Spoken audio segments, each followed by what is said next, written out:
The call came just past midnight. My brother's voice, raw with panic, dragged me from sleep. They pulled me over, took my last 200, arrested me, no reason. Before I could speak, the line went dead. I called back, not him, the officer. His voice oozed smug authority. So what?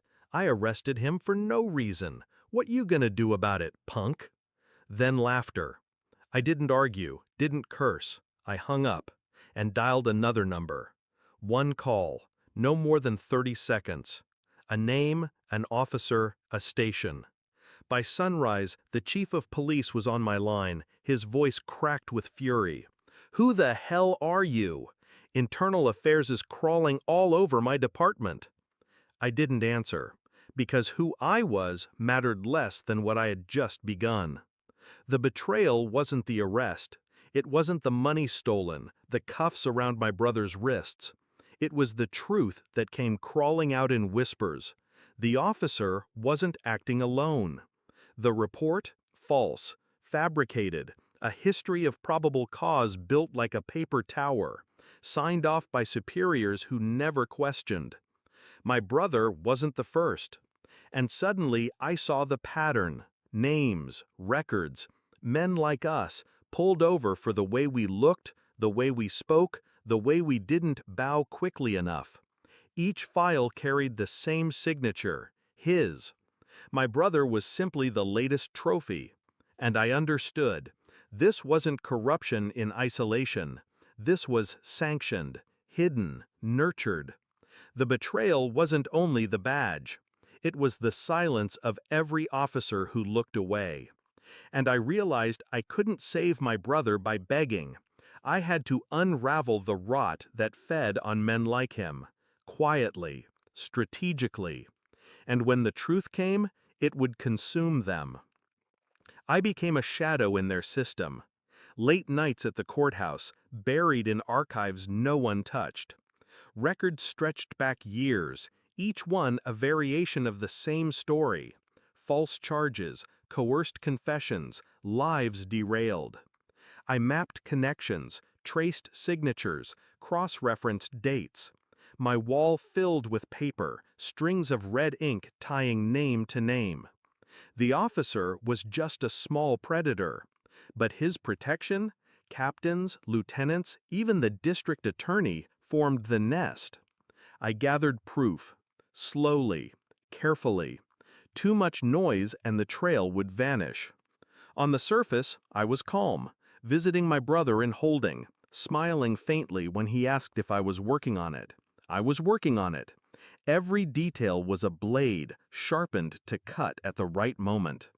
And in the stillness of my nights, I replayed that phone call. The laughter in the officer's voice when he said, "What you gonna do about it, punk?" I would answer him, but not in words. The package was delivered on a Friday, thick, heavy, every page a weapon. Sworn affidavits, tampered evidence logs, altered dashcam files restored to their uncut form. I handed it not to the police, but to Internal Affairs. Quiet, direct, no chance for interference. The officer's face when they came for him shattered. He stammered, denied, demanded to know who had betrayed him. I watched from the hallway. He looked for support from his fellow officers. None came. Their silence was no longer protection, it was survival. His voice cracked as they let him out. The arrogance that had stained his laughter was gone, replaced by the howl of a man drowning in truth.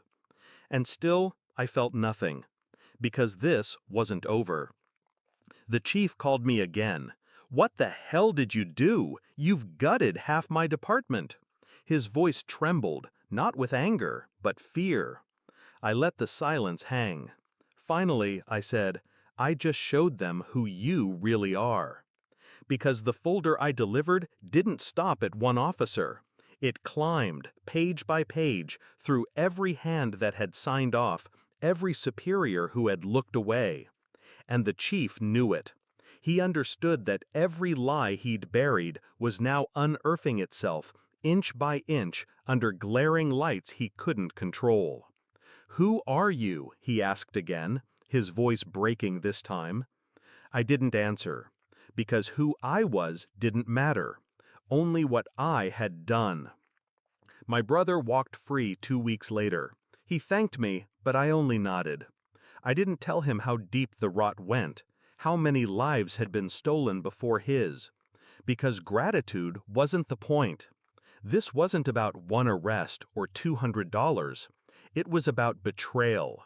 The trust people placed in uniforms, in oaths, in justice that had long since been sold. I had peeled back the mask, exposed the sickness beneath. The officer lost his badge. The chief faced hearings. Internal affairs promised more would follow. I didn't celebrate. I only walked away.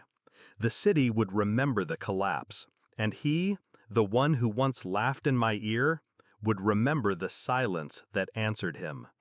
He asked what I would do about it. Now he lives inside the answer.